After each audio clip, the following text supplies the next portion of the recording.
Le Maghreb est sur le point de basculer. Imaginez-vous, sur les hauteurs de l'Atlas, le vent souffle sur les plaines du Sahara, et dans l'ombre, un nouveau jeu de pouvoir se met en place. Le royaume chérifien du Maroc sort de l'arrière-scène, reprend l'initiative, et vise à reconquérir non seulement sa souveraineté, mais la domination du Maghreb. Pendant ce temps, le voisin, Algérie, traditionnel géant du nord africain, vacille, perd pied et prépare sa réponse. Qui prendra l'avantage? Qui sera le pivot central de cette région stratégique entre Atlantique et Méditerranée? Ce soir, le pouvoir en lumière vous plonge dans un face-à-face géopolitique inédit.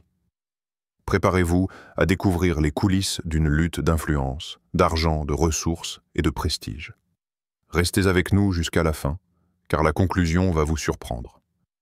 Bienvenue sur Le Pouvoir en Lumière, la chaîne qui expose les enjeux invisibles, dévoile les stratégies cachées et révèle ce que les médias ne vous disent pas.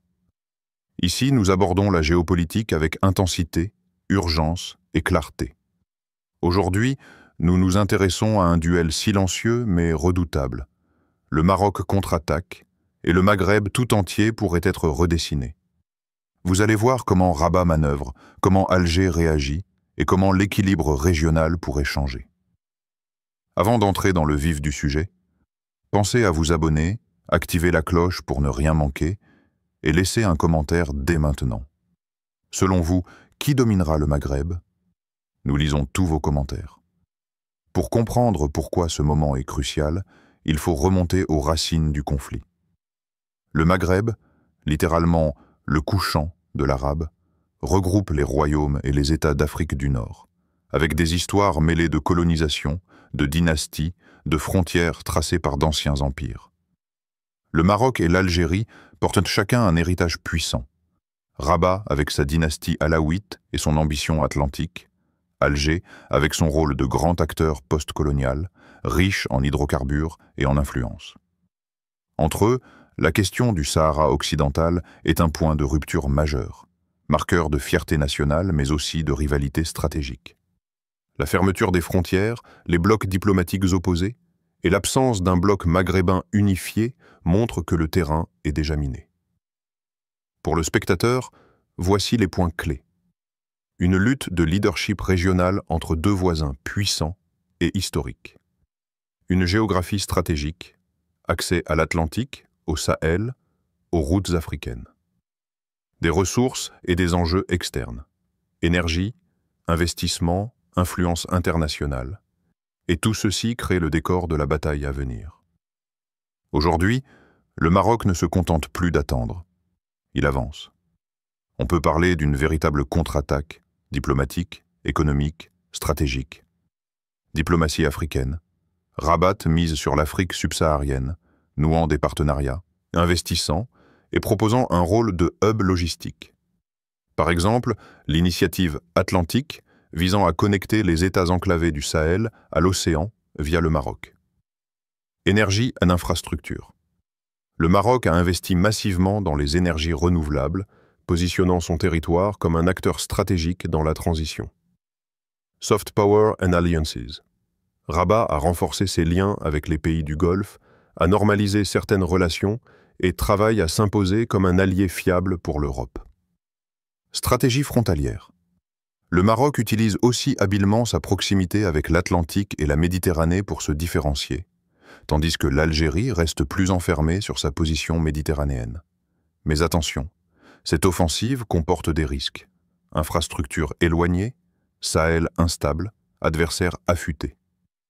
La question reste, cette montée suffit-elle à assurer la domination régionale ou est-ce un coup d'avance avec des marges d'erreur importantes? Le Maroc monte, mais le Maroc ne joue pas seul. En face se tient l'Algérie, un géant énergétique, une terre vaste, des ressources immenses, mais aussi des faiblesses bien réelles. Forces algériennes, richesse en hydrocarbures, position stratégique en Méditerranée, héritage historique de puissance. Faiblesse, isolement croissant, frontières fermées, dépendance économique, rivalité diplomatique. Les analyses montrent que l'Algérie s'enferme dans une logique de blocage du Maroc plutôt que de projection majeure. Obstacle pour le Maroc. L'Algérie soutient le front du Sahara occidental, mobilise des alliances régionales et montre qu'il existe un verrouillage du Maghreb qui va au-delà des simples investissements. Moment de tension clé. Le non-dit du conflit algéro-marocain est parfois plus palpable que les traités. Un état d'affrontement latent qui rend chaque mouvement calculé, chaque annonce chargée. Pour le spectateur, retenez bien, chaque avancée marocaine est surveillée, chaque silence algérien est un signe.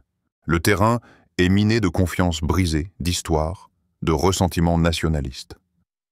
Maintenant que le décor est posé, explorons les différents scénarios qui pourraient s'ouvrir. Scénario A, le Maroc gagne. Le Maroc s'impose comme le leader incontesté du Maghreb.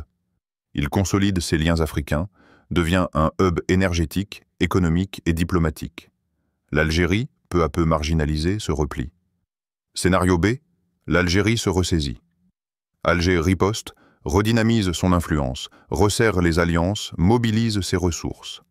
Le Maroc est freiné, obligé de négocier. Scénario C, la troisième voie. Coopération ou statu quo. Ni domination totale, ni défaite, mais un équilibre plus subtil. Coopération régionale, un Maghreb repensé, moins polarisé. Pour chacun, les facteurs clés seront investissement étranger, énergie renouvelable, route africaine, sécurité saharienne, influence extérieure, Europe, États-Unis, Chine. Créer un sentiment de suspense. Le moment de bascule est arrivé. Le joueur mal préparé pourrait perdre tout. Cette lutte ne reste pas confinée au Maghreb, elle élargit sa portée. Pour l'Europe, contrôle des flux migratoires, sécurité énergétique, stabilité méditerranéenne. Le Maroc peut devenir un partenaire clé. Pour l'Afrique, surtout le Sahel, ouverture vers l'Atlantique, nouveau corridor logistique, influence marocaine accrue ou blocage algérien. Les enjeux pour le Burkina Faso, le Mali, le Niger sont colossaux. Pour les grandes puissances, États-Unis, Chine, Russie, tous ont un intérêt dans cette partie.